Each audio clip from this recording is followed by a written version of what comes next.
అనుకుంటే పోలీసులు ఆ పని చేయాల్సి వస్తుందండి. రైట్. వేణుగారు, రైజింగ్ రాయలసీమ కూటమి ప్రభుత్వ లక్ష్యం అని చెప్తున్నారు.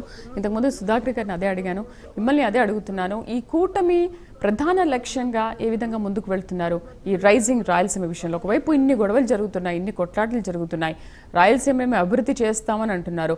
మీరు అభివృద్ధి చేసినప్పటికీ కూడా అక్కడ వైసీపీ నేతలకు ఎక్కడ అభివృద్ధి కనిపించట్లేదని మాట్లాడుతున్నారు. మరి ఎందుకు మీరు కూడా శంకుస్థాపనలతోనే వీటికి పరిమితం అయిపోతారా? వీటిని ఏమైనా అభివృద్ధి చేస్తారా?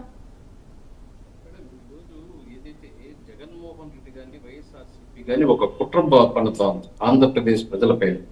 ఈరోజు అమరావతి ఏదైతే అభివృద్ధి జరుగుతా ఉన్నా అమరావతిని వ్యతిరేకిస్తూ ఎన్నో రకాలుగా దాంట్లో అవినీతి అంటాడు, కాసేపు మునిగిపోతా ఉంది అంటాడు, కాసేపు రైతులకు నేను న్యాయం చేస్తాను, రైతుల పక్క నిలబడతాను అంటాడు, ఒకసారి మావిగన్ అంటాడు, ఒకసారి విశాఖపట్నం, గుంటూరు, కర్నూలు అంటాడు. అంటే రకరకాలుగా చెప్పి రాష్ట్ర ప్రజలను మభ్యపెట్టి ఏదో ఒక విధంగా రాష్ట్రానికి రాజధాని ఉండకూడదు, నేనైతే బెంగళూరులోనూ హైదరాబాద్లోనూ పెట్టుబడులు పెట్టుకుంటాను, అక్కడ పోయి డెవలప్ చేసుకుంటాను, ఆడ పోయి నా ఆస్తులు డెవలప్ చేసుకుంటాను. కానీ ఆంధ్రప్రదేశ్ అనేది రాష్ట్రం అభివృద్ధి జరగకూడదు, అమరావతి అభివృద్ధి చెందకూడదు అని ఈ రోజు అమరావతి రాజధాని వచ్చినా విషం కక్కుతున్నారు.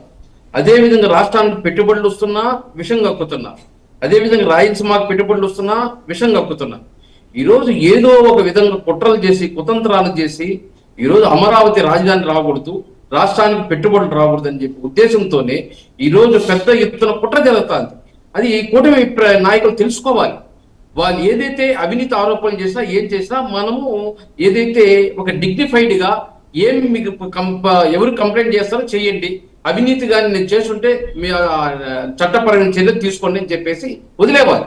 ఈరోజు చంద్రగిరి నియోజకవర్గం అయినా, లేకపోతే ఆలగడ్డలో అయినా, లేకపోతే అదేవిధంగా కర్నూలు అయినా, అనంతపూర్లో అయినా అవినీతి ఆరోపణలు చెప్తున్నారు. సరే మీరు చేయలేదు కదా, చట్టపరమైన చర్యలు తీసుకోమని చెప్పేసి సిబిఐ కావాలన్నా, లేకపోతే సిట్కి కావాలన్నా, దేనికి కావాలంటే దానికి, లేదా చంద్రబాబు నాయుడు గారికి ఒక కంప్లైంట్ ఇచ్చుకోవడమో, లేకపోతే రకరకాలుగా మీరు నిరూపించుకొని చెయ్యండి.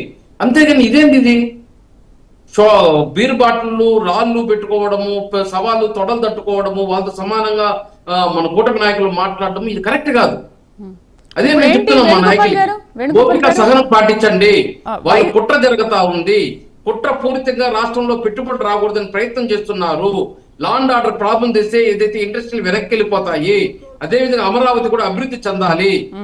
ఈ రోజు గతంలో చూసి 5 సంవత్సరాలకు రైతులు ఏ విధంగా ఇబ్బంది పెట్టారు అమరావతి రైతుల్ని, ఈ రోజు మళ్ళీ వచ్చి కన్నీరు గారుస్తున్నారు, వాళ్ళకి ఏదో న్యాయం చేస్తామని చెప్పి. ఇట్లా రకరకాలుగా వైఎస్ఆర్సీపీ పార్టీ కానీ, జగన్మోహన్ రెడ్డి గారు కానీ, ఎమ్మెల్యేలు కానీ కుట్ర చేస్తున్నారు. ఆ కుట్రను మనం భగ్నం చేయాలంటే ఖచ్చితంగా అభివృద్ధితోనే భగ్నం చేయగలుగుతాం. మొన్నటి వరకు మావిగను అమరావతి అయిపోయింది, ఇప్పుడు టార్గెట్ రాయలసీమ అంటారా వైసీపీది? ఖచ్చితంగా ఈ రోజు రాష్ట్రంలో పెట్టుబడులు రాకూడదు, అమరావతి రాజధాని రాకూడదు, రాష్ట్రం అభివృద్ధి చెందకూడదు. ఏదో ఒక విధంగా కుట్ర చేయాలి, కుతంత్రాలు చేయాలి, దానికి అడ్డు వేయాలి. లా అండ్ ఆర్డర్ ప్రాబ్లం చేస్తే వాళ్ళే ఇండస్ట్రీస్ వెనక్కి వెళ్ళిపోతారు, అమరావతిలో కానీ ఈ రాష్ట్రంలో కానీ వెనక్కి వెళ్ళిపోతారు ఒక కుట్రలు చేస్తున్నారు. దాన్ని కూటమి నాయకులు కనుక్కోవాలి, తెలుసుకొని దాన్ని తగినట్టుగా మెలగాలి. లేదంటే నష్టపోయేది ఎవరు? మన ప్రభుత్వం నష్టపోతుంది, రాష్ట్రం ప్రజలు నష్టపోతారు.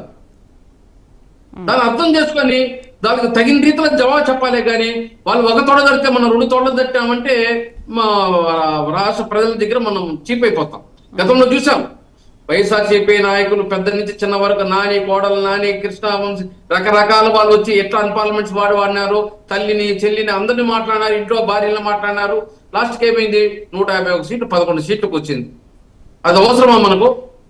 వాళ్ళు నిన్న మాట్లాడుకొని ప్రజలు తగినప్పుడు బుద్ధి చెప్తారు వాళ్ళకి. మనం చేయాల్సిన పని ఏంటి? అభివృద్ధి చేసి చూపించి, సంక్షేమం చేసి చూపిస్తే చాలు. ఈరోజు చంద్రబాబు నాయుడు ఎంతసేపు, పవన్ కళ్యాణ్ గారు కానీ, మోడీ గారు కానీ ఎంతసేపు సంక్షేమం పైన, అభివృద్ధి పైన